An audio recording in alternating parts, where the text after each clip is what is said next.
I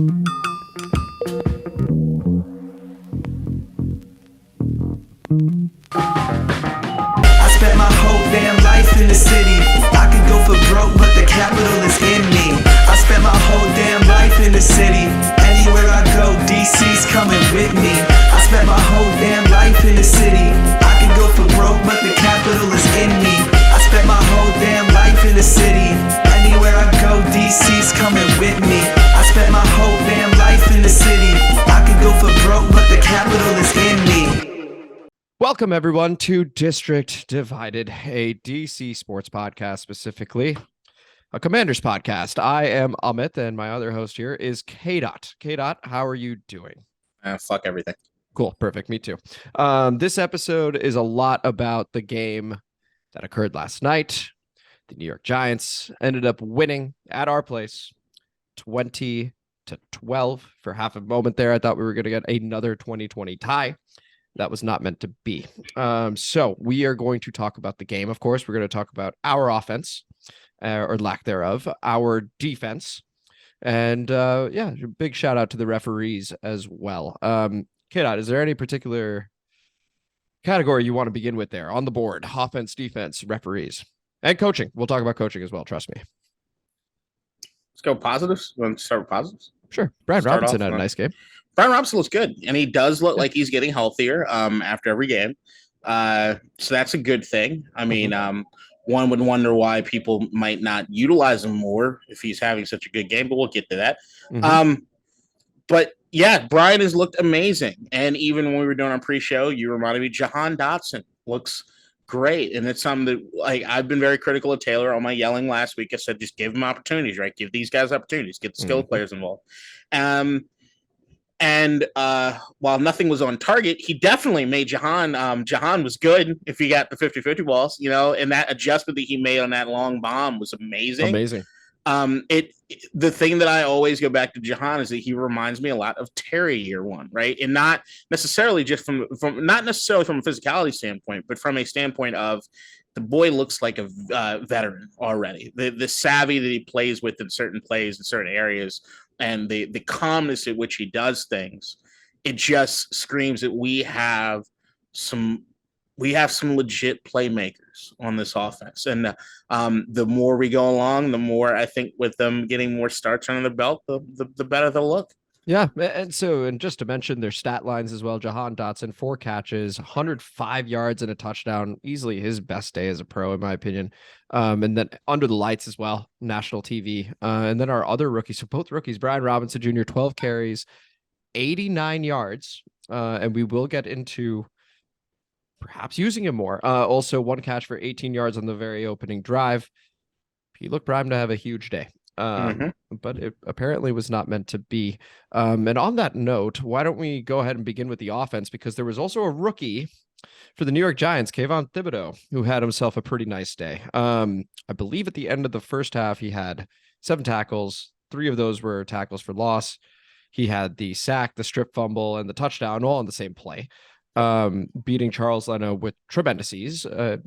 Getting to Taylor Heinicke before he released the ball. Ron Rivera postgame says Taylor's got to let it go sooner.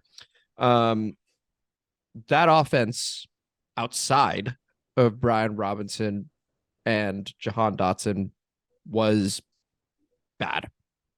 Straight up bad. 12 points. Yeah, you could argue 14. Yeah, you could even make the case for 18, maybe 20. But overall, if you were to be honest with yourselves, it was bad. K-Dot, we've talked a lot about Heinicke, Wentz, whatever. Let's just talk about the offense in general. You can get into the specifics after that. Go ahead. Floor is yours. They're not generating enough points. Keep it simple. Outside of them not generating enough points is that, oh God, where to start? Because the moment that I start going down one road in my head, then another thing pops up in my head and I get angry about that. And I think about the other thing and I've lost my train of thought. Sorry, one last thing. Instead of just shouting out coaching separately, feel free to incorporate it in this section. We'll do the same thing with defense, same thing overall, stuff like that. Go ahead. I got you. All right. So the thing that I noticed on offense more than anything, and it's the thing that I keep preaching about, is there needs to be a level of consistency, right? that doesn't seem to be happening on offense game in and game out. You go through these stretches of time where it looks like, oh, wow, this thing is working. Let's keep moving. And then they either go away from that, because it's never usually self-inflicted, right? The things that are working, they go away from them, but it's more about them going away from it just on their own. It's not necessarily because the defense is necessarily dictating anything. It's just, hey, we're running the ball at an amazing clip, and now we're going to turn into the Taylor Heinicke show, even though there wasn't really a need or necessity to do so in that game. Mm-hmm. And it's something you can look through different parts of the season. It's just like, if something's working, you can stick with it. There's nothing wrong with sticking with it, because we've had our most success when we do stick with it, right? Mm-hmm. And especially like you get around the red zone, and it's like, okay, now I get the penalties, especially there at the end of the game, but it's like, dude, line it up and do it again. Like, you're in 4-down territory. You got time now. At this point, we're even looking at the time, and maybe there's going to be too much time left on the clock for New York. So you've got more than enough time to run it some more. Like, you got a guy who's running the best game that he's run all fucking year. He's been your bell cow. He's the reason we're here on offense, right? Like, if there's one person more responsible than anybody else on the field for the success that we've had on offense this season, has been Brian motherfucking Robinson. And this was his game to make that shit happen. You put the ball in his hands to make that shit happen. I'd take running it 4 fucking times at the goal line and not getting in behind Brian Robinson and live with that. More not live with any other aspect of what you're doing there. Especially in that game. Right. So because it is working, I decided to look at the carries he had. He had one for -2. He had one for no gain. The next shortest gain was 4 yards. And then it was 5. And then it was 5. And then it was 5. And it was 7. And it was 7. And it was 12. And he had a great consistent game. Yep. So, and it took for that -2, that's 0, more than one person every single time to bring him down. So why on earth is he not getting the ball more? That's where I point to coaching.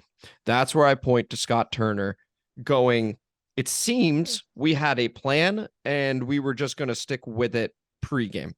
And that's sort of what it was, because Curtis Samuel had 3 carries for -2 yards in the first half. And the fact that he got 2 more carries when Brian Robinson in the second half, when Brian Robinson got 4 carries in the second half, is insane. And especially with the way that every time that Curtis touched the ball, the momentum stopped. Dead. Completely. And then what did it turn into?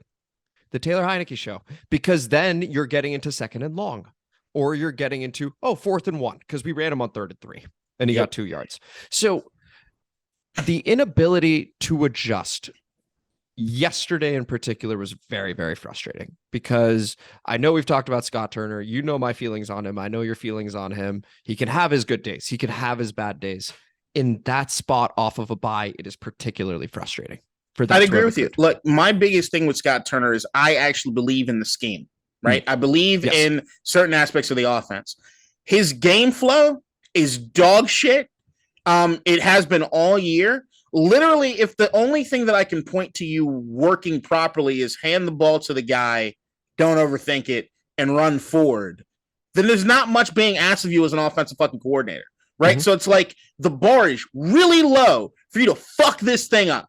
And when you have guys that you know can run the goddamn football, like you saw, and we'll get to the defensive side, but just as an offensive thing to, maybe we should have done that. When you look at that 97-yard drive that the Giants put together, and it screamed of those memories that we have of the last 2 seasons where we have those drives like that, right? Where we have that back-breaking, where it's, hey, the run game might not have been working for the whole day, but you know what we're going to do? Run it down your motherfucking throat. And you know what ends up working? It starts fucking working because the defense gets tired, right? Why in the world, the longer you go on through this game where you've got a guy averaging the amount of yards that he is averaging and only getting better, give him less opportunities? Yeah.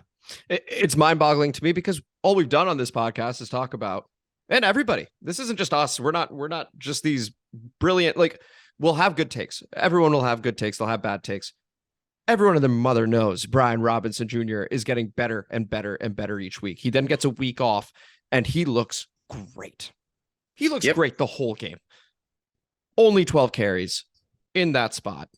Given our identity, given everything we've done the past few weeks on our winning streak, on our winning 6 of the last 8, 5, 1-1, whatever you want to say, I don't know why the hell we got away from that.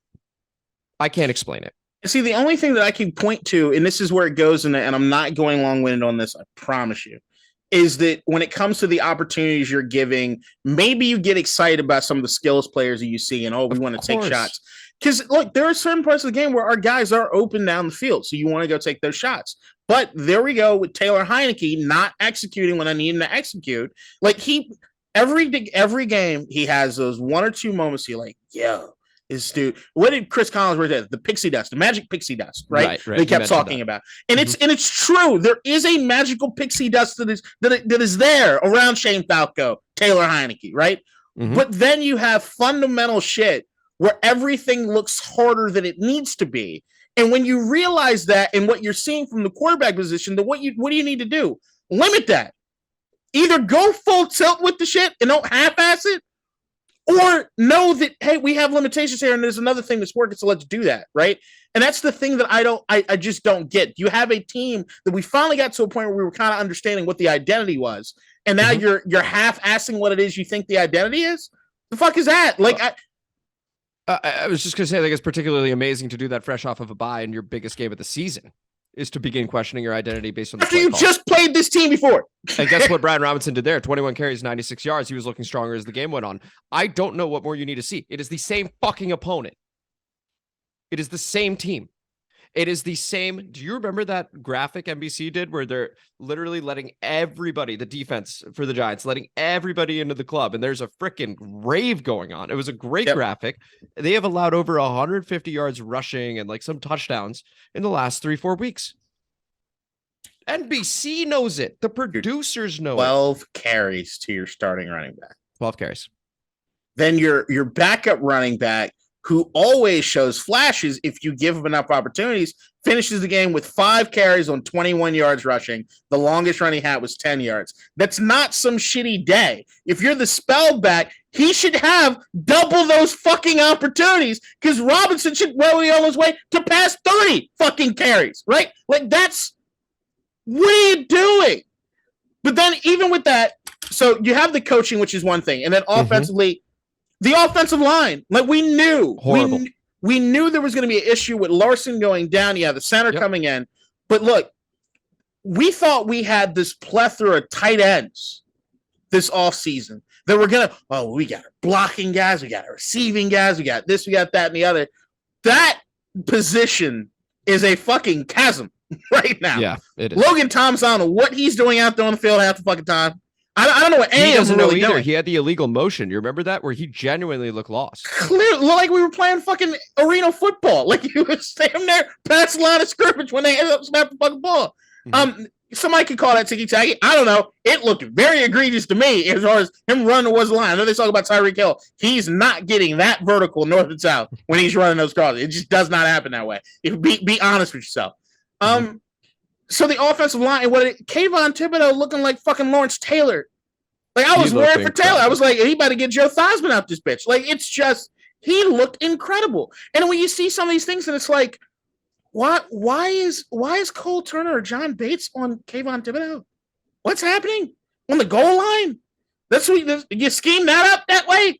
What are you doing? What's happening there? Like, we talk about it. This team and the way that we're playing, which to me is below the standpoint of what we should be playing. But if we are going to play this way, you have to take advantage of every single opportunity you have. The mental errors, the mistakes, and everything else, you can't have at all. Otherwise, you have zero chance of winning the game. You can't do it. So there is a level of, we're not asking you to do a lot. And when we don't ask you to do a lot, it means what we do ask of you, you need to execute pretty fucking flawlessly. And they're not doing that.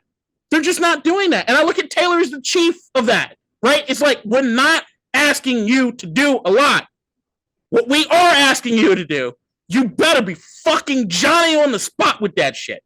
It's the same way because the offense looks so simplified. compared to what it is that a Scott Turner offense is supposed to look like, right? Now, I don't know what that is. I don't know if it's because they can't trust Taylor. I don't know if Scott just doesn't trust himself. We know that the game flow doesn't fucking work right. So whatever it is, they better figure it the fuck out, because San Francisco's coming to eat us fucking dinner. Yeah. Oh my God. Yeah. Having to play that team on Christmas Eve at their place. Bosa's Brock going Purdy to looks fucking incredible. Yeah. Forget their offense, just their defense, which is number one in the NFL. And Heinicke is the starter, according to Rivera, and will continue to be. But again, we'll see how long that leash is. Hey, Sam Howell's looking pretty good to me. I'm about to relent that fucking point to you.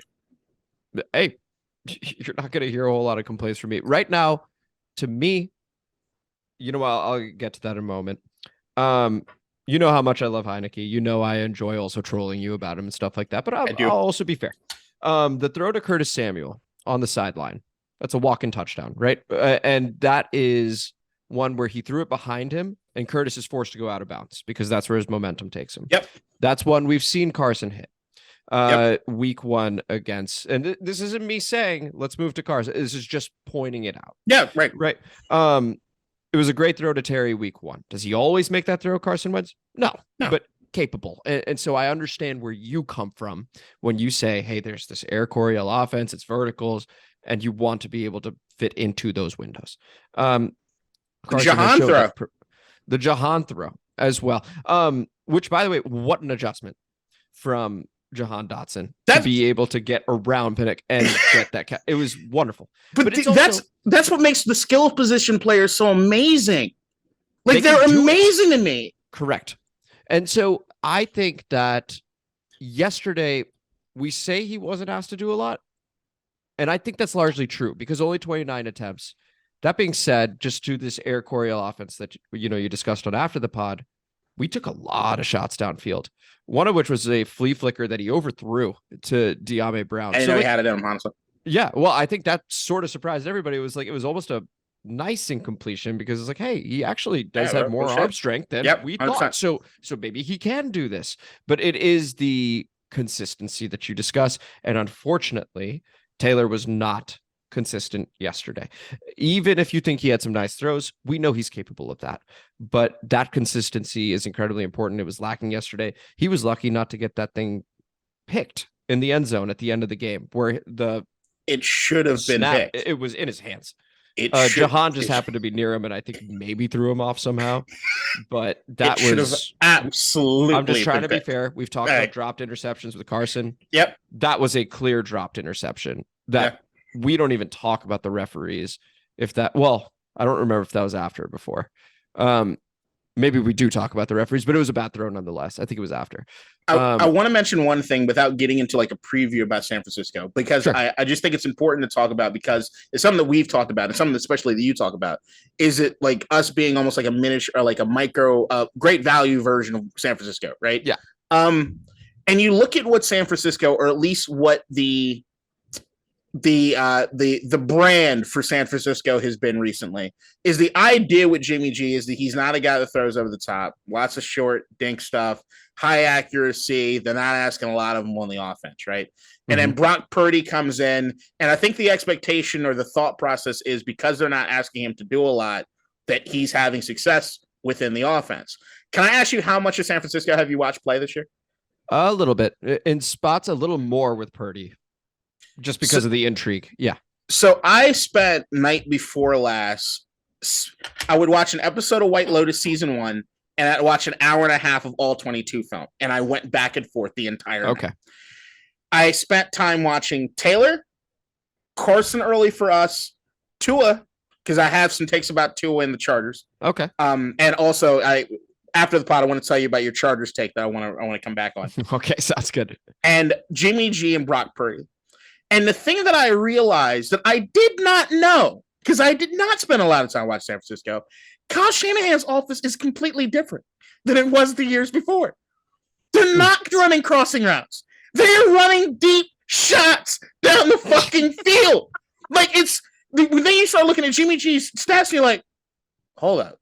He's got that many yards? Why is Ayuk a top 10 receiver? They're throwing it down the field. It ain't the yak shit with Depot anymore.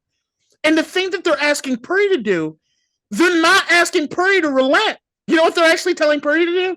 Do more. There's less play action. There's more throwing it down the field. So there's a part of me that thinks or conceptualizes, while I have issues with Taylor, is there a chance that because Scott Turner knows Taylor, or at least thinks he knows Taylor, because remember, the only reason he's here is because of Scott Turner. Yeah, that's true.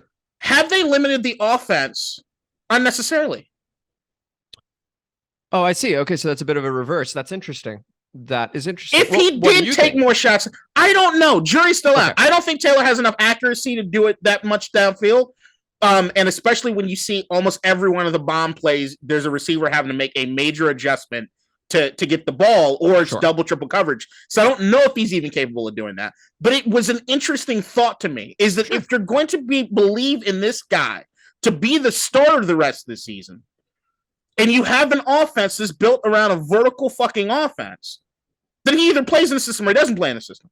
And my thing is, like, the half-assing it is the sort of an issue now. Well, wait, what half-assing it? Sorry. Half-assing it in the sense of, are we a run-first power football? Philosophically. Philosophically. Okay, right. Okay, understood. Okay, well, that's an interesting point, because I mean, again, like we were just talking about, we did take a number of shots down the field yesterday. And so it was one of those things where I think philosophically, if we're talking about Eric Coryell, we stuck with it. But you talk about just the game flow, right? That the goal is to win. The goal is to put up points. And that's how you win. And for you to see your running back, because he had to have seen it. I'm assuming he wasn't calling it from home and then someone was phoning in. He got 8 yards on that play. He was watching it, Scott Turner was, to not make that adjustment and go, they can't stop him. Let's keep going until they do. Like, that is still mind-numbing to me. A lot of these, he's not the only coach. A lot of coaches overthink and want to be the genius and want to be able to mix it up. And I get it. But, like, we are, until we get consistency from the quarterback position, a run-first team. Right? The moment you get that consistency from a QB, you get all that confidence, etc. I get it. Air it out, because you have that confidence. But I just thought it was an interesting thought experiment, especially after watching. I love it because it also goes against the grain of what we talked about after the pod, and it shows, okay, you were thinking the other way for a moment, and so that was cool. Right. But philosophically, one more thing: if you're going to be the run first team, those 2 punts at the beginning of the game were cowardly. That's Rivera. They are fucking cowardly, because if your identity is we are going to punch you in the fucking mouth, run first, any run that we have is going to net you positive yards, then you need to look at that area of the field as 4-down territory. And the fact that you don't do that gets rid of that momentum. And kudos to Brian Robinson for some next series up. He's still ready to go. But as far as the way that the rest of the offense works, or the way the offense gets in the line with that, you feel like you don't believe in us. Yeah. And you get a guy like Thibodeaux and everything saying, well, yeah, I believe in me. Fuck y'all. Look, I'm at 31 from DC. So you take this all with a pound of salt. It doesn't matter. But from what I see, the run is working. And from what I see, whenever Taylor drops back, Kayvon seems to be in the backfield. So run it. And then if you need a boot in a direction, maybe away from Kayvon, who's always lined up at the left tackle position against Charles Leno, go to the right. In fact, that's even the same. Taylor's right-handed. Kind of works, wouldn't it? So, you know what was working? Go ahead. And it's another Taylor criticism. The option. The option was working. It didn't work at first, and then Thibodeaux was on fucking, what I do? And then Taylor, wrong decision. It's just, come on, man. Let's because there's still a lot to discuss. Let's talk about the defense. Who this is the second game where Daniel Jones has looked good against us in 3 weeks, and these are the only 2 games we have. So I recognize that they only put up 13 points on offense, but there was something very soul-sucking about it. And that 97-yard drive, when you were featuring Richie James, Isaiah Hodgins, and Darius Slayton as your wide receivers. And it took 8 minutes off the clock, and I was watching with Ridge where your helmet at, and I was like, this feels like we're being Washingtoned. This must be what it feels like, because 100%. We haven't touched the ball in fucking ages. Our defense is getting tired, and now we're going to have a cold offense come in. Spin move, spin move, spin move. Oh, that last drive. Saquon. Saquon, just shout out to him. Props to him, because he had a great game and his talent showed. That can happen. It's frustrating, but that can happen. He's a superstar running back. Like, he's incredible. But the passing game working as efficiently as it was, we talked about it in the preview. Make Daniel Jones beat you. Well, he did. And that's very, very frustrating. The 4th and 9 was a big fuck you to our defense to go for that. I could not believe it. They took the timeout, and I was like, okay. Well, maybe they'll take a delay a game off of the timeout and they'll punt it. Just give the punter a little extra room. They snapped that motherfucker and they threw it. How he was open.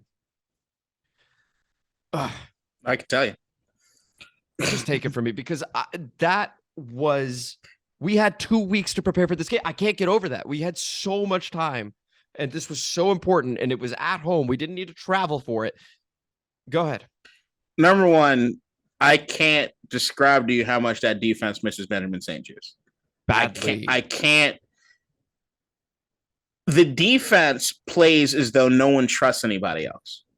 No one knows what their job is, and they trust the other people around them to do their jobs.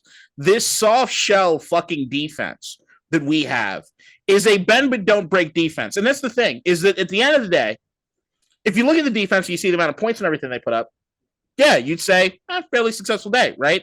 And I think that's been the thing that Jack Del Rio on this defense has done, is that we do not play necessarily dictating to offenses as much as we're playing almost with our heels back and just, hey, they're going to get this, give them that, give them this, just be here to make sure we can stop them.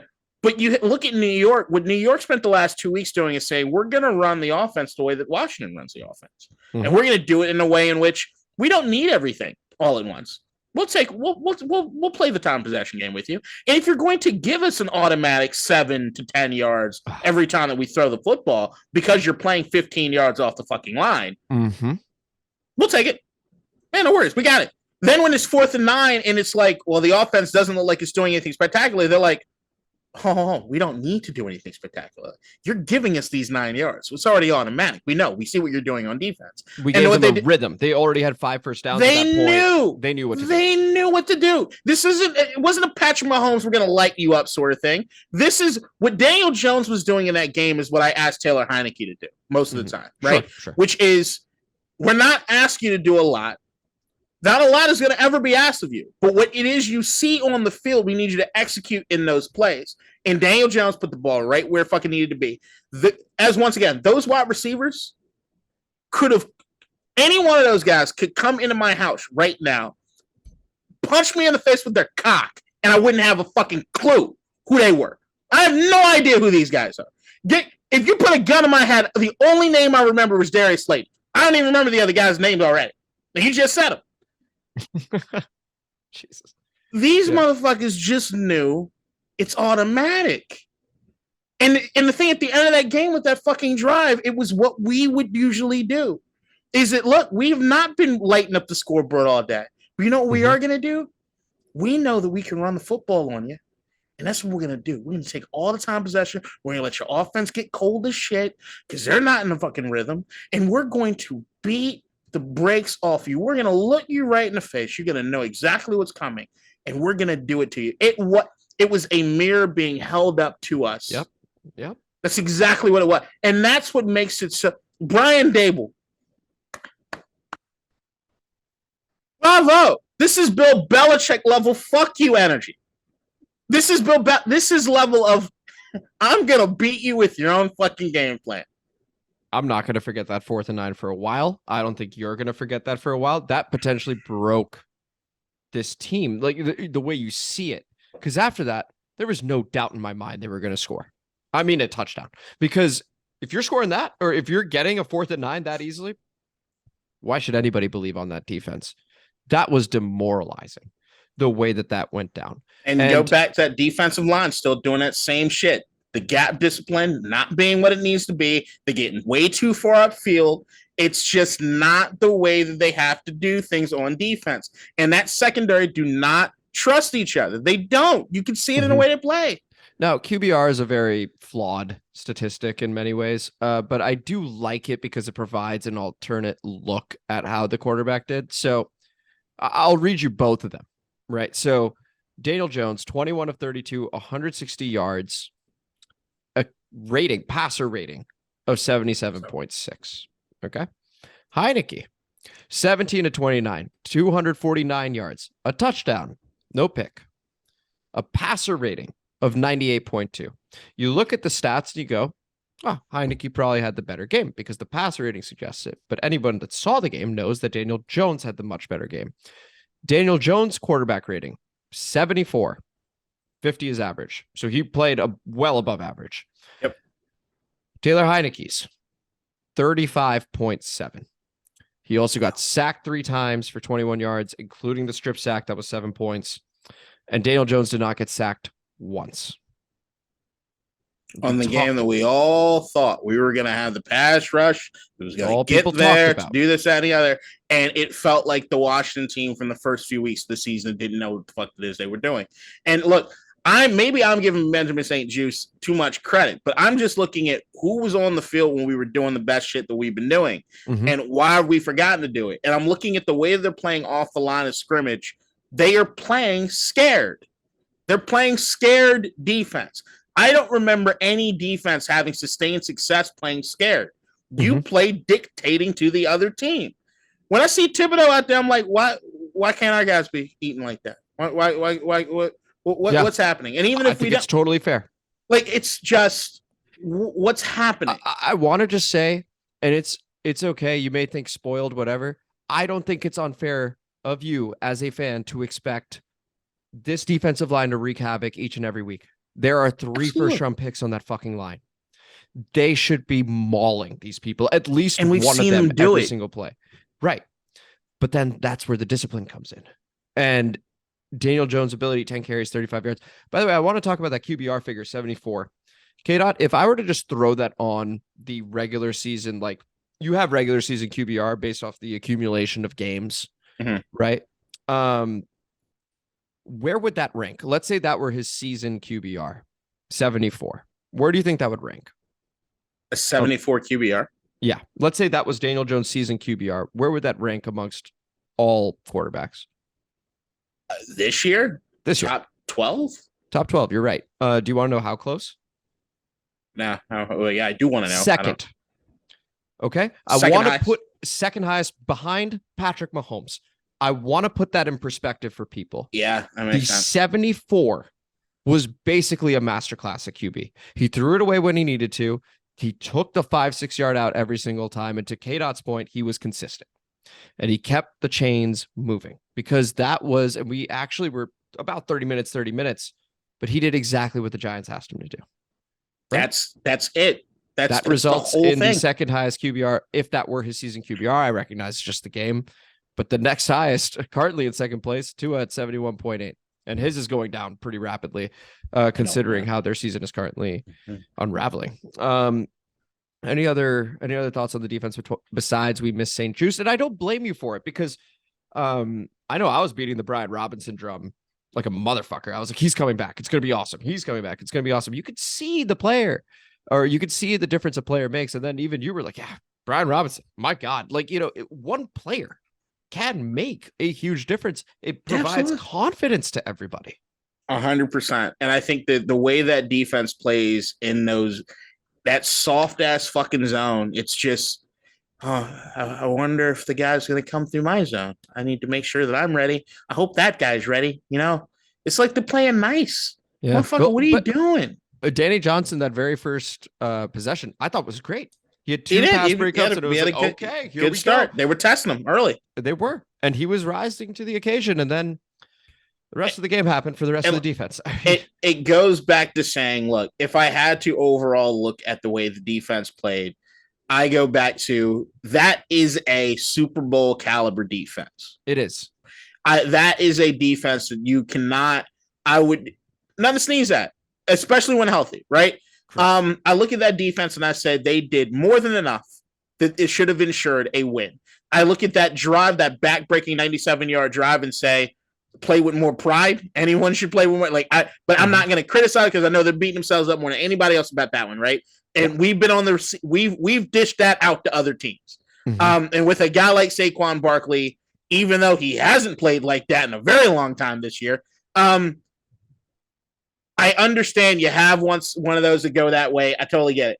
But 13 points, that should be a fucking victory. So if I'm looking at any one of the, if I'm looking at offense or defense, this is squarely on the fucking offense. Correct. The defense is doing more than enough in that game to make it happen. The Giants understood and knew we're not going to be able to do too much against this fucking defense. So what do? Make sure they played as mistake-free football as they possibly can, because in those games, the same way we've always talked about, the margin of error is extremely small. And when it is extremely small, what do you have to do? Execute and don't turn it over. They did just enough. We did not.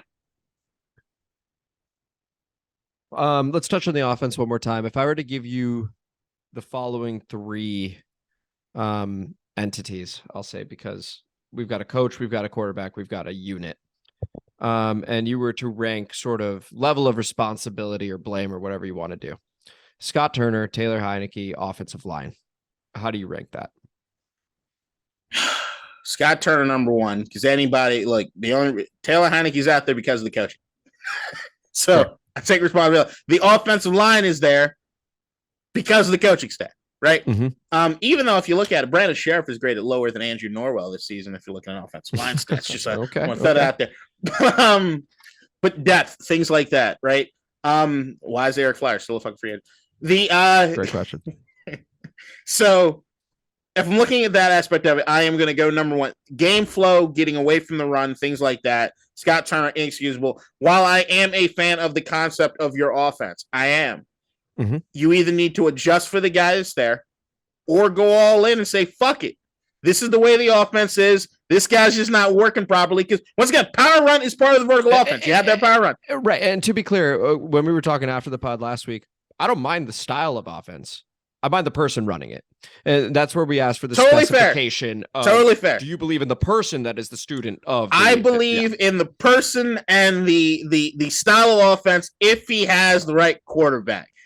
Fair enough. That's a lot of caveats that any human being should have in the National Football League. I give you that. Second off, I would say, I'm hard pressed to say this. I'm going Heinicke number 2. Okay. Because I don't think the offensive line's that much different than it has been. I think Taylor played a little more scared this game. He had happy feet. And he didn't. And if he does do one or two things differently, we're not really talking about the offensive line of that. We're talking about a spectacular Taylor Heinicke win. If he realizes that the pylon is not the only thing that establishes that you're in the end zone. You talking about cutting in? You can cut in just for a second. The whole, I'm going to turn my back and expose my spine to try to dive backwards and try to touch a pylon. There are other ways to do that, bud. And it reminiscent of last year, the Green Bay game, going into the end zone. It's just more than one way to get in the end zone to make a touchdown, buddy. And then a couple. The line 3. There's a couple, but then the line 3. But I'm looking at the line. I'm looking at Taylor Heinicke like. That's where together. It's like 2A, 2B. That's sort of where I'm at with that. I'm with you on that because the offensive line, look, they've been playing like dog shit, but they're also banged the fuck up, and it's not that they're not playing with effort. It's just they're not that good. Yeah, and I mean the reason I do 2A, 2B, and I am fine with either one that you put slightly above the other. I'm cool with it because if that strip sack happens, and I know Rivera was critical of it, Kayvon still got there quickly. And so if that's happening, I can see a QB, any QB, feeling a bit rushed mentally. And all of a sudden, the mechanics aren't right. All of a sudden, you're stepping up when you actually have the time. Like, it wouldn't matter if Carson were back there if he's getting hit that often. Like, that's just what it is. You even see Brady, you hit him a few times and all of a sudden he's a bit off. Like this just happens to QBs. So the offensive line was poor, but when Taylor did have time, he had to be better. He had to be better, and he wasn't. And so that's why I go 2A, 2B. But to me, Scott Turner, undoubtedly number one. I will say this. If Taylor's going to be getting sacked this many times again, because 5 times in the Giants game, the first one, right? And then 3 times in this one.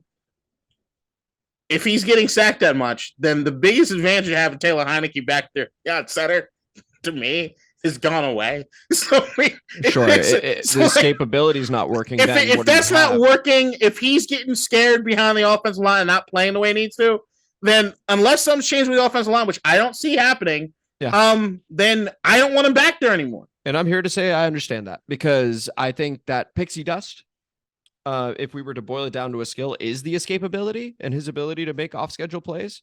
And if you don't have the pixie dust, then either give it back to Carson or see what you got in Sam. And I still go, the biggest pixie dust moment of that entire game was the dropped interception in the end zone. Yeah, that's some real pixie dust. I would have to agree. I would have to agree.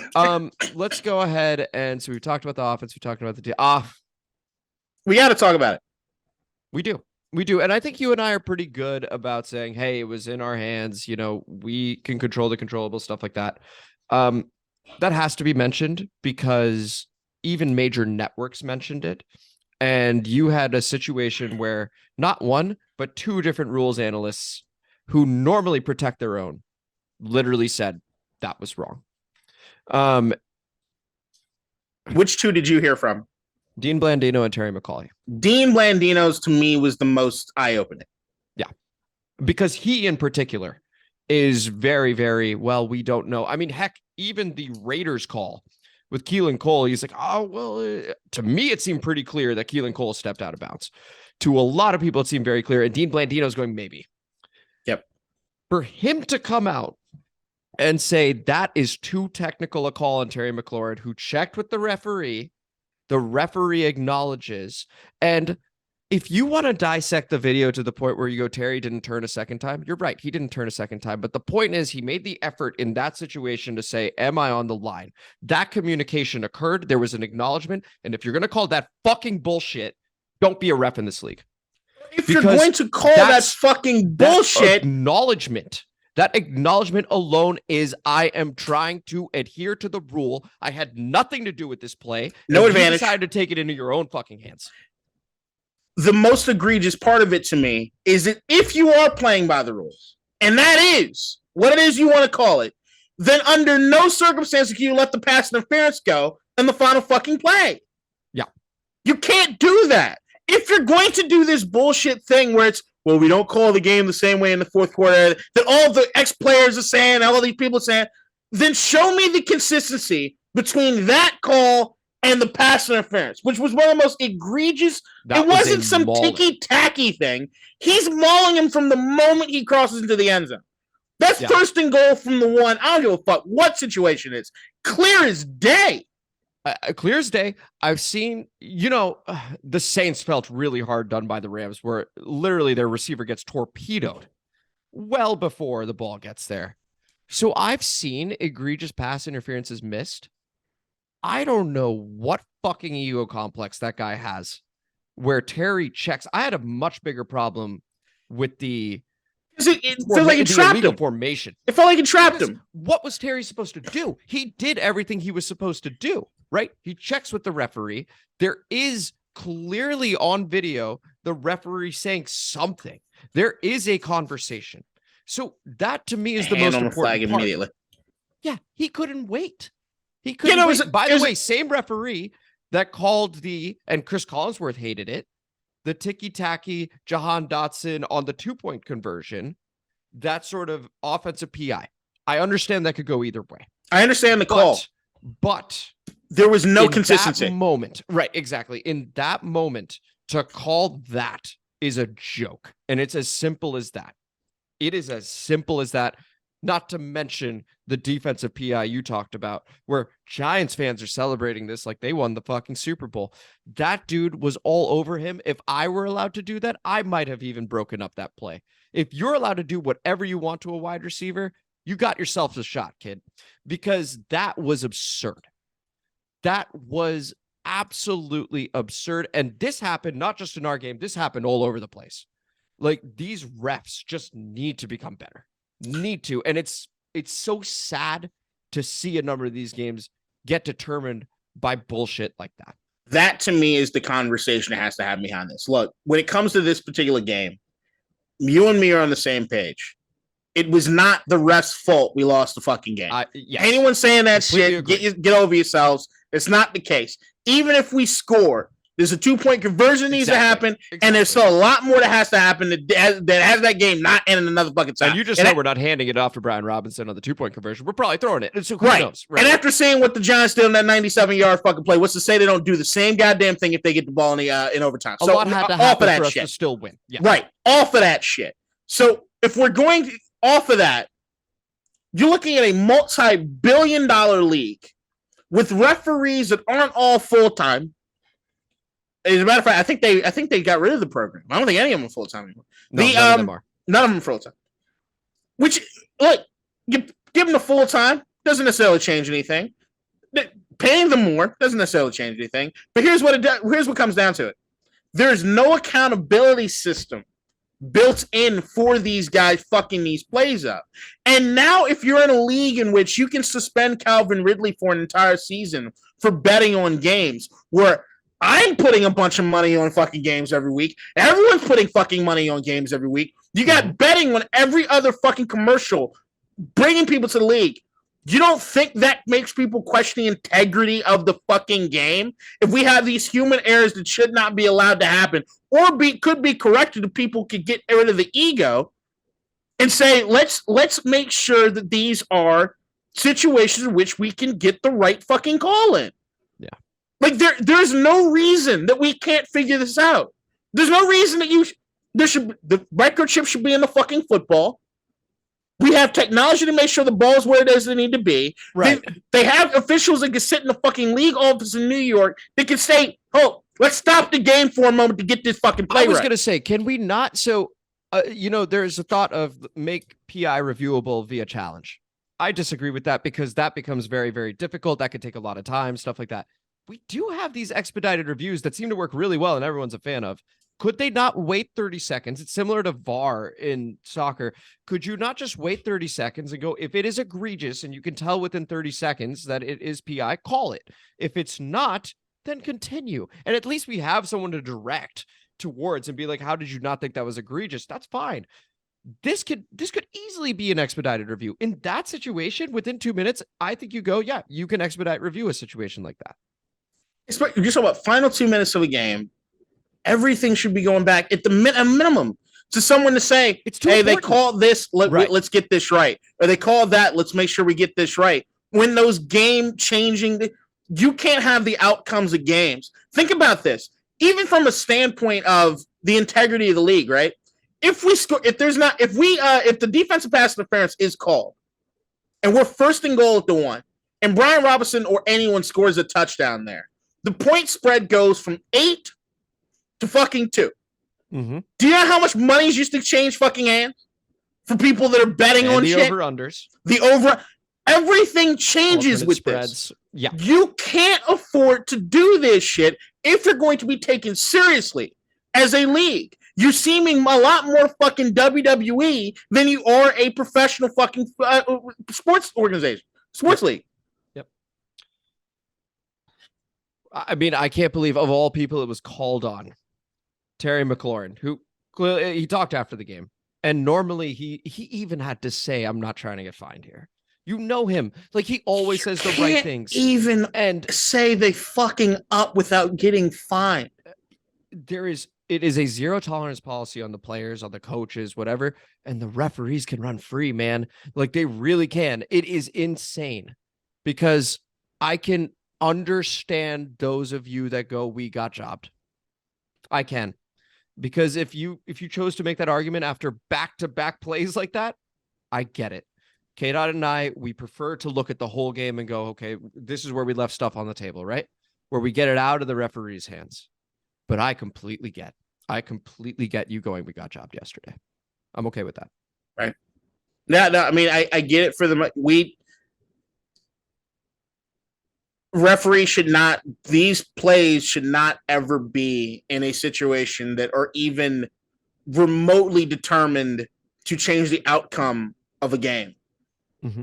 But I can't look at that game and say that every opportunity that we had to execute and not make mistakes, that we shouldn't have been in that position in the first place. And if you're going to be someone who's forgiving of mistakes, then realize the rest are fucking people too. Yeah, of course. Of course. It just looks like some of them have money on it. Let's move over to the comment mailbag. Where it looked like they thought it was going to be a tie and they wanted to get the fuck home. It was cold as shit. Like, I'll call this real quick. Yeah, this might be another fucking 2020 game. I ain't really trying to be here for that. I ordered food. It's at the hotel. Let's fucking go. It's cold. You know, hilariously enough, I would have actually laughed out loud if they were like, "Man, it was cold." I was just trying to get out. Trying to get out. The first comment goes to VA Money Group. In quotes, "I'm not attacking him." This is in reference to K-Dot talking about Taylor Heinicke. I wasn't pushing some buttons. He wasn't. We appreciate the comment, VA Money Group. Thank you very much. We got Tony. Shout out Tony. We got two different ones because Tony, I actually did notice that you had posted something on the last episode after we had finished producing the episode, and so this is a repost from the last pod. And actually, it looks pretty good right now. No. As we're gearing up to play the Giants Sunday night, people say the Commanders have had 3 weeks to prepare for the Giants. But has anyone thought that maybe the Giants did not spend much time game planning for the Eagles since they were expected to win that game, they being the Eagles? With the way that game played out and the mathematics of a playoff berth, one could argue the Giants' game plan skipped the Eagles and they spent 3 weeks preparing for us also. And I tell you what, I can easily see that the way that game went yesterday, they looked way more prepared than we did from a coaching staff standpoint. You had K-Dot go Brian Dable, bravo. And there were a couple other people in the media that also said, hey, maybe they punted on the Eagles game knowing that with the tie, this game against the Commanders meant a hell of a lot more. K-Dot, what are your thoughts on that? I think it's actually quite a smart comment there. Yeah. And especially knowing who Dable learned from, I completely see it. Yeah. So, Tony, you're getting complete agreement over here. That's great thought. Never thought of it that way. Yeah, because it looked like they were way more prepared for that, and they got blown out by the Eagles, and it was, whatever. Yeah, still the Washington game, plan and roll with it. Yeah, it looked great. So, excellent comment there. And then there's one more. OMG, that was the greatest after the pod ever. Watching Amit smirk as he trolls K-Dot is a priceless meme-worthy moment. This topic has been brewing in K-Dot's spirit for several weeks. Amit's been trolling since their original conversation. K-Dot conceded twice, and tonight Amit squeezed the trigger and K-Dot absolutely lost it. Current count of things that trigger K-Dot. Number 1, yacht bitch. Makes sense. Number 2, Tiki Barber. I'd forgotten about that reference. And number 3, fuck him. Taylor Heinicke is better than Carson Wentz. Tony, we love you, man. We really appreciate the comments there. Johnny Otto has a couple comments as well. K-Dot at 1 hour and 3 minutes. And then just like a couple of the like mind blown emojis, because that is when the rant began. Yeah. That was incredible. And then the second one, K-Dot is 100% right on Wentz, but will he take the pay cut to stay for a year or two? No chance Ron won't be back next year. We appreciate the comment there, Johnny. No chance Ron won't be back next year. I agree. Ron will be back next year. Will Carson be back next year? I'm going to say maybe. You can't rule it out yet, but you also can't say, yeah, absolutely. I mean, currently Taylor's starting. There's a better chance than not. Well, because I'm right, but there's a I'm 100% right. There's no other alternative. But the look, Carson, I think the only way he comes back is on a restructuring or whatever the deal is. But I think when Carson looks around the league and realizes that no one thinks of his value dropped. His value has dropped dramatically. Yeah. And if there's any team that's going to give him the best opportunity to potentially go out there and show what he can still do, it would be us. So at that point, I look towards, does Taylor want to stick around? You know what I think is kind of intriguing is the prospect. We'll save it for after pod. This is District Divided, a DC sports podcast, more specifically a Commanders podcast. Thank you guys so much for listening, for allowing us to vent, and for, again, sticking with us this whole time. I am Amit. That is K-Dot. Appreciate the listening. Please like the video if you enjoyed it. Please share it with people that also want to vent and just need to hear people scream into a microphone. and comment as you always do, because we really enjoy reading those and interacting with you guys. After the pod begins right Fuck Tiki Barber. now. Fuck Tiki Barber. You know what's interesting to me is seeing, and we're going to see the night game here shortly. All right. Seeing there are a series of brilliant offensive minds in my eyes that I think can resurrect careers of QBs that are sort of, I won't say the graveyard, it's a bit morbid, but like, you know, they're on the downhill of their career, but there's clearly talent there. So I'm curious to see these next few games with Baker in LA, where he is paired up. He was round 1, pick 1. There's clearly talent there. With Sean McVay. I'm a huge Baker guy. I'm a Baker guy. I am too. I'm a huge Baker guy. I'm curious to see how it looks. I don't think it's suddenly 300 yards and 3 touchdowns every week, but like, but this will be the type of thing where and that's where the offensive minds come in.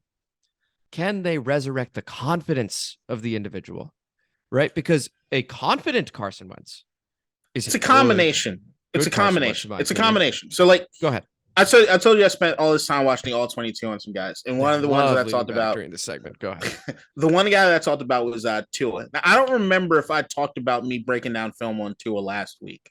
You talked a little bit about it when you were saying they took away They took away one side of the field that he likes throwing to. It's a safe space. Yeah. His safe space. And the thing is that after that game, you see everybody else is doing the same thing. Now, Tua had some moments where he's trusting, I guess I can deliver the ball somewhere else. And it's looked good in the limited times that he does it. But like you said, the confidence level, right? Mm-hmm. There is this balance where it's just a human interaction sort of thing. You think about the job that you work. And if you have a manager who might have been there longer but never did what you did, do you trust that they know what they're talking about? And if I do trust that I know what they're talking about, if I do it and I don't see instant results, can I stick with it? I've gotten to this level at which I'm at, got the salary that I have, doing things a certain way. So can I really believe or buy in? There's a bunch of just human dynamics that work within football that I don't think get discussed enough. I think that a lot of the game is psychological in the approach. That we almost look at these guys the same way that we don't want to be looked upon as employees as just a number. It's just a bunch of statistics, right? But they are people. And it's the same way. So a couple weeks ago, I was trying to find a Justin Herbert number when we were talking about the Chargers. Yes. I want to make sure that, and look, nobody's asked me about this, but I want to make sure I get this clear as far as the Chargers thing. I, under no circumstances whatsoever, blame Justin Herbert for anything wrong with the Los Angeles Chargers. Mm-hmm. I was looking at the way that the offense was running and the output of the offense gave me concern about the Chargers. And yet, you are 100% right, and they are the dark horse to take on some shit this year. Okay, cool. Right on. All right. Herbert, in my opinion, has the tools to be the second best quarterback in all of football. I agree. I do think he's not as physically gifted as Josh Allen. Not a lot of people in this world have ever been built as physically gifted as Josh Allen. Fair enough. But I do think he could throw a better football than Josh Allen. He throws a gorgeous ball, man. Oh, Herbert, that thing Herbert throws the ball better than look. I think Mahomes is a god. I want everybody to know. I think Mahomes is a god. I don't compare him to anybody else. As a matter of fact, I don't even think he's one. He's just somewhere else, and then we rank everybody. He's playing else. A different sport. Yeah. And then there's the rest. It's just the way what he does at the quarterback position. It's different than anything that anybody does, and I still don't think he's hit his ceiling. Who could lose Tyreek Hill and be better? Once again, it's insane. Psychology, and it's the same thing I talked about when it comes to if you have this cheat code that's netting you results. Who blames anybody for not using it, right? Right. But when you remove that, I guess I got to do it the hard way now, and then you do it, and you realize, oh shit. I'm actually pretty good at doing it this way. I can get more results doing it this way. And that's when you take that upper echelon as far as who you are as an athlete or who you are as a person, right? Mm-hmm. But the thing with Herbert is that they've had injuries on the offense, and outside of the injuries they've had on the offense, their offense coordinator is Joe Lombardi. Yeah. When every route in the route tree is a 12-yard curl, defenses know what to do. They basically drop back in a zone, and there's nowhere to throw the football. When you see the spectacular Herbert plays, they're usually on third down, and they're after he gets out of the pocket. And once he gets out of the pocket and he's telling guys, just go. Just fucking go. Do Pixie something dust. else. Pixie dust is when Herbert gets to show off. And the thing that, if you want to know the difference between the reason I criticize Taylor Heinicke so goddamn much is that when you see a ball thrown from Heinicke and the position of the ball to where the receiver is, compared to what you see Herbert do in the position of the ball and leading guys and throwing them in a throwing them out of situations, or back shoulder, I don't have to do anything but cup my hands like this and the ball's there. Yeah. Herbert is next fucking level. The top guys are next level that way. I don't need my receiver to go out there and do something spectacular because the throw's on point. And that's the thing that needs to happen. You know what's spectacular about the receiver? I'm getting open. Motherfucker, I got open. I got open enough that there's a window for you to throw this in, and you guess what it won't be? It won't be an interception. You know why? Because as long as you make sure that the other guy can't catch the ball, right? I got you covered. I mean, and that's the combination. That throw to Mike Williams this weekend was incredible. I mean, only Mike could get it there, and he's got talented receivers, and that's why they were my dark horse. I was like, they're getting healthy. They've got Keenan, they've got Mike, they've got Eckler. 100%. Like, they've got guys, and they've got that bad dude at QB. So you never know. And that's Staley's the best defensive mind in football right now. I understand that's what I like. Right. The only other guy that has is Ryan's in San Fran, but beyond, and he's next guy to get a head coach. Yeah. Oh, absolutely. There it is. Yeah, but everyone that's the coordinator under Shanahan is. You notice we're beginning to sort of mind meld over here. Like we're beginning to have one singular thought that we just seem to be clicking on at the same time. It works. It's starting to happen. Yeah. Because there's only one truth, but there's only the truth. It's only one truth. Like we can meander around it. We can try to have different philosophies till we get it. But once you're in that line, continue with your Staley point. I forget. Well, Staley. Yeah. One of the best coach game I've seen all year was the Miami LA game with McDaniels versus Staley. To me, that was chess. It was gorgeous to see, and you saw Tua lack confidence. Mm-hmm. You saw Tua absolutely lack the confidence he needed, because here's the other thing, and this is what Mahomes had to learn. When you got guys that talented, you don't work as hard. Mm-hmm. And when you have an offense coordinator that can scheme guys open, you don't work as hard, which is why I get so frustrated with Washington, man, because I look at the weapons that they have on offense, and I'm just like, okay. And I see there's so many times. I'm telling you, how often do you look at the All-22? Not often, because tonight you need to get an NFL fucking premium pass. I'm going to go ahead and get the premium. You need pass to get I it. can do this too, because it's $4.99. Really one of the first episodes I ever did was it was during COVID, and it was determining can Dwayne Haskins, rest in peace, be a starting NFL QB in this league, because we had pick 2 overall. So it was Ron Rivera's coming in, and the people want to know, can Dwayne do it? And they gave out free passes at the time, and it is awesome. I mean, so anyone that hasn't seen the All-22 and you're just a football nerd, or you're just obsessed with the game, they need to make it better. There's no reason it shouldn't be HD quality and different. Fair enough, because it is sort of like you're getting a Skycam view of it, hence the All-22. But it's very cool. It is very, very cool. And getting to see Haskins make certain throws, getting to see who's open. That's when last week I had mentioned a lot of people get open, is because it's true. But oftentimes they'll be third or fourth read. The defense almost knows it and is like, okay, it's not even going to get there. Heinicke's All-22 is frustrating. I bet it is. I bet it is so frustrating. But you mention Tua lack confidence there. Mm-hmm. But the reason I'm not worried about Tua is because Mike McDaniel has this ability. He's well qualified in and of itself, right? He went to Yale. He's this very bright guy. He's been around a number of other bright coaches. His ability to get the best out of Tua, which he showed earlier this year, in being aggressive and getting Tyreek Hill. And I'm willing to bet he'll be able to do it again. Now he's seen Tua struggle. Now he's seen him in sort of a darker place. They're on this losing streak. And you see even Mike McDaniel, who's this very cool, chill dude, change his tone in press conferences. He's starting to get a little irritated.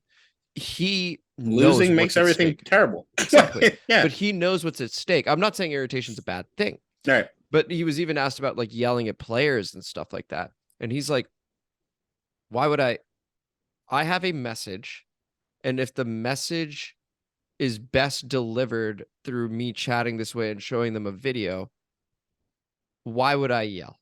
He very simply explained that because the media associates yelling with, oh, they care, that's passion, and stuff like that. Right. Heck, we talk about it with Carson. We want to see more emotion, stuff like that. But this is some people. Let me say that. Some people. Because there are people like that. That is what I want out of our offensive coordinator. I'm not saying it needs to be Mike McDaniel. Like he's his own brilliant person. A lot of these guys are. But someone that you hear Ryan Fitzpatrick talk about the offense. You hear Alex Smith talk about the offense. You hear guys, quarterbacks that have been in this offense. You hear Steve Smith, former wide receiver, who knows Scott, who knows Ron, who knows these guys. It is the offense that we have, and that is that. You either fit or you don't. There's no sort of adaptability. These are former players in the system that are talking. There is no ability to adapt. And then we talk about game flow being an issue. That is where my gripe is with the guy. I can understand that aspect of it. The only counter that I have to that is that, like, I do believe that you have to tailor your system to best suit. You have to tailor your system to best suit the guys that you have. Because if these are the guys you have, right? Correct. The problem to me goes with there are two quarterbacks on this team that are known for their arms. Yes. There's one guy that isn't.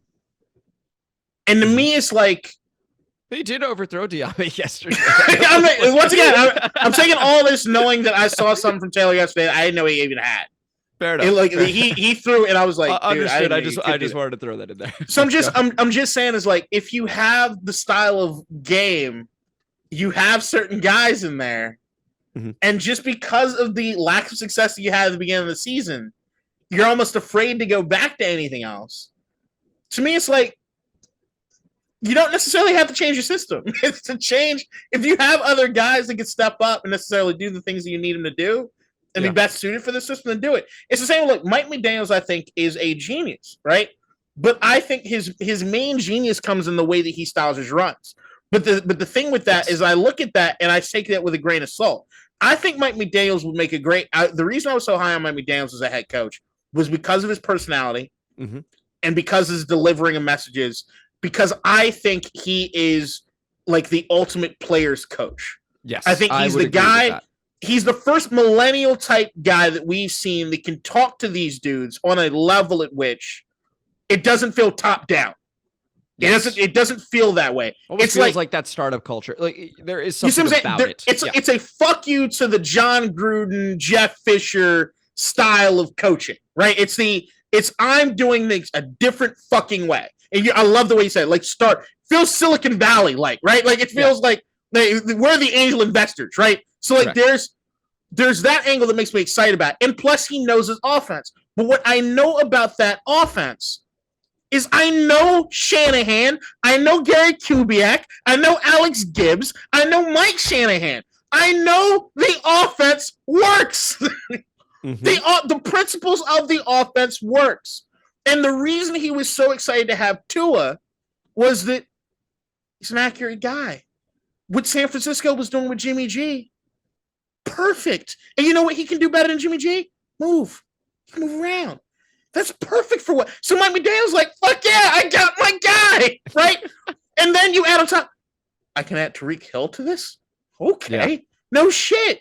But if Tyreek Hill goes down, Jalen Waddle goes down, guess what that offense doesn't look like? They ain't going to look the same. Correct. Personnel matters, of course. Absolutely. It matters a ton. And it's the gelling of everything together that makes anything work. I'm just saying that, like, I believe in the disciples of the Air Coryell offense in the NFL. I am a believer in it.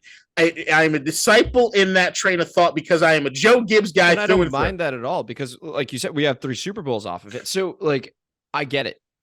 I am not a believer in all disciples of it. I am a believer in a good number of them. I just I don't believe in think the we guy's have one. son who executed probably better than anybody. Oh, trust me, Norv there are executed that offense many, better than many maybe anybody. examples of dads that did really well and sons that were just. Oh, I get that, but I'm saying that like I believe I feel bad. This feels personal. It's not personal. It's just Norville Turner was a terrible head coach. But you know what he did? Great. Oh, he's a great OC, Great offensive mind. Yes. And that to me is like there's certain aspects of that. Now the thing is that if you honestly want to look at it and look at have the disciples of the Air Coryell offense outside of Joe Gibbs had major success with it when it comes to Super Bowl championships? No. But there's a because then I look at those San Diego teams. Dan Fouts never got a Super Bowl. Kellen Winslow never got a Super Bowl. But I don't know. I'm a fan of that offense. I look at even the San Diego teams that Norv had back in the 2000s stuff. I'm like, I like these guys. They put up points. They're fun to watch. And I look at the talent we have at the skills position, and I'm dead serious when I say, if given the proper opportunity, we have one of the top cores in the league. I think we also have one of the top. I remember last week you were saying it could be the top. Did I hear that? I believe that. I believe that. That's amazing because I've said that since week 2. I do see. Now you're also including Samuel in that, right? I guess I'm including Samuel. Okay. So we're talking trios. I'm talking trio. Because I was saying if we were talking duos, I'm like, I'm not sure we have that. Like, no, I'm talking the trio, the guitars. Trio. No, I'll be beyond that. No, I'm talking about the skills group, the running backs, overall skills, and the receivers.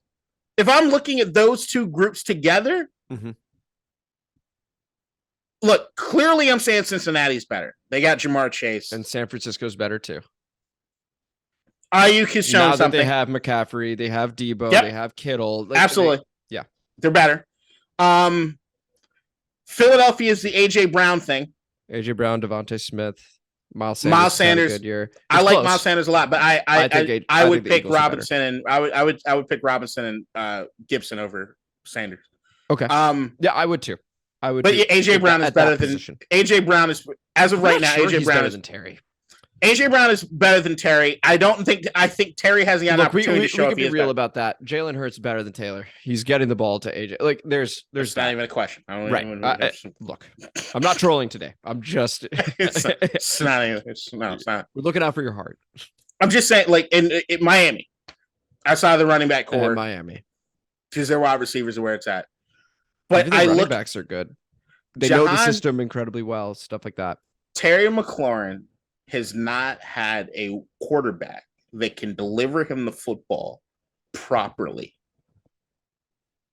Listen, I agree.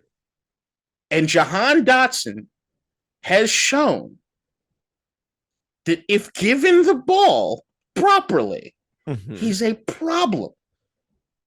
So we're not at the point yet where we talk about quarterbacks outside of the organization because we still have 3 games left. We're still the 7 seed. I know we had this episode where it's gonna be an all season full of Derek Carr talk. Be prepared. You're gonna get some Lamar too. If Lamar's an option, it's over. I mean, you do everything you can, right? It's all done. Like I say it right now. There are some people that don't think he can make those throws.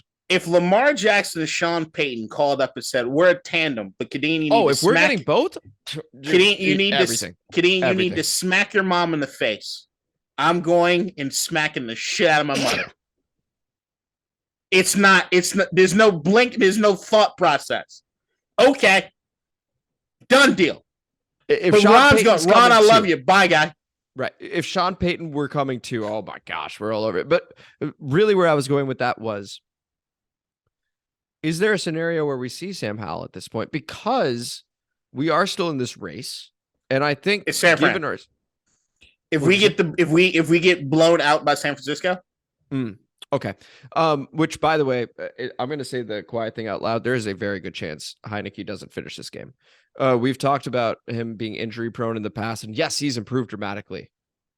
If that offensive line that he was with yesterday does the same shit in San Francisco, he may not get through it.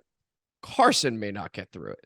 Like, this is very real. I really hope that they take the time to figure out how to give this man time to throw, because I guarantee you, Brian Robinson's not going to have the same level of success or anything close to it He won't. against this. You have defense. to throw against San Francisco. You have to. So, forget points for a moment. The goal is to win. The goal is also to survive. How do we make sure we come out healthy at QB? Because there's no way it happens if the O-line plays the way it did yesterday. You might see Sam. Dress him. Fuck. I don't dress Sam. I hate that we lost this game. I don't dress Sam. Sam does not ever see the light of day against the San Francisco team. Under no circumstance, I am not putting Sam Howell at San Francisco. I wouldn't either. Period. I wouldn't either. This is Carson and Taylor figure out a way to get us out of this game. Like this is these you two figure it the fuck out. You know what? Here's a powwow. Go talk about it amongst yourselves. Figure out what the fuck it is we need. Because you come look, the Cleveland Dallas game. That's the thing that to me those two games. We lose against San Fran. That's my thing. I don't think it's a must win against San Fran. I know a lot of people see it that way. I don't think it is. I could see Detroit dropping one. I know they have a pretty easy schedule. I think Detroit's on fire. I think they are too, but they're still the Lions. Detroit. At the end of the day, you talk about them still being the Cowboys, and what a great loss to the Jacksonville Jaguars. You said that's what I'm saying. I'm not worried about the Cowboys. The Lions will lose first round of the playoffs. You stamped that, but they are getting in. They are getting in. I know they are getting. I know you're high on them, and I can understand it. They I are see them getting losing to the Bears. If Justin Fields is healthy, that is a completely random game. They can't keep up with him offensively. I just don't think they can keep up with him offensively. Dude, Justin's having Justin. Look, he was my favorite quarterback out of that draft class, crap. bar none, without a doubt. That frog looking son of a bitch. All he needs is Patrick Mahomes' voice, and he'd be Kermit. But the Fields is a monster. I love that dude. I just think something's happening in Detroit. I believe in the Lions. A great fucking deal to finish out the season. I really, really, really, really do. There is some magic there, isn't it? All right, Carolina, Chicago, and Green Bay, give me all of them. They've won 6 out of the last 7. The boys are balling. They are playing. The only team they've lost to in the last 7 was 3 points to fucking Buffalo. They are balling. No, they're playing really well. Like they are a sleeper contender next year to do shit. Loved it because they go, they're great. We showed you guys. Like, it's great for them. Man, 3 games left. It's going to come down to the wire, especially if we find a random way to somehow win in San Francisco. Like some crazy shit happens. My God.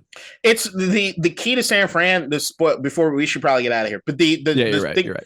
The key to San Francisco is what Washington defense shows up.